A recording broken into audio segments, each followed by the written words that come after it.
Our national technology reporter, Ange Lavoipierre, has had a fun day poring over this 1,000-page plus report. We asked her to do it so that she can explain it to you. Ange, hello. Hi, yeah, you've dubbed me in there. That's why we love you. Yeah. What does the report say about the state of age assurance technology? Well, on the one hand, it's really shouting from the rooftops that message that we have heard before, which is that there is no substantial technological barrier to checking people's ages in Australia. But then on the other hand, when you drill down into the report, as I have done, there are some less flattering conclusions. So there's the headlines and then there's the detail, which is maybe saying things like, well, these methods aren't all that reliable and there is a margin for error that I think a lot of people would consider quite high. Are there any concerning conclusions around privacy?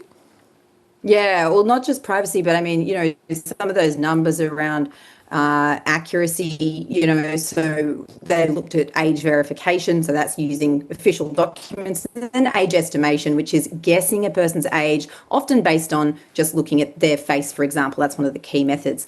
With estimation, this final report shows that the tools were off the mark by 2 to 3 years on average, and that it performed worse for, well, critically, people who are close to that 16-year cutoff. It performed worse for people who were not Caucasian, and it performed worse for people who were not male.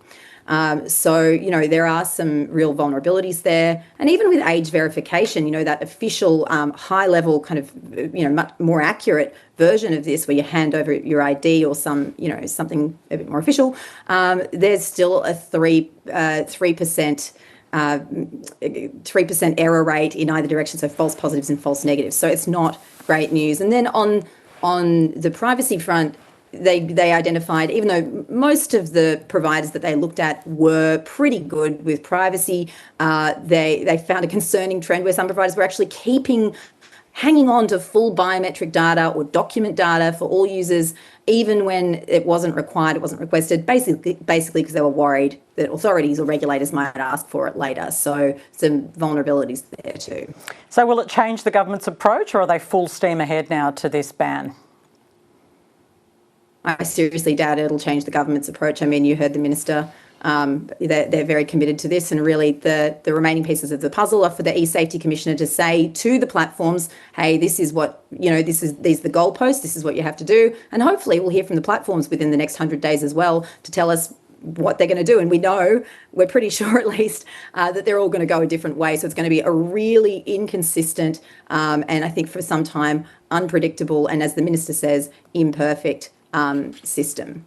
Well, I can report from the front line of teenagers that they are literally, if they're in year 8, they're counting down the days until the ban. They know the date. I've never seen anything like it. So, Ange, it's wild out there. Yeah, no, I bet. Thanks, Ange. Really appreciate your time. Thanks, PK. Thank you.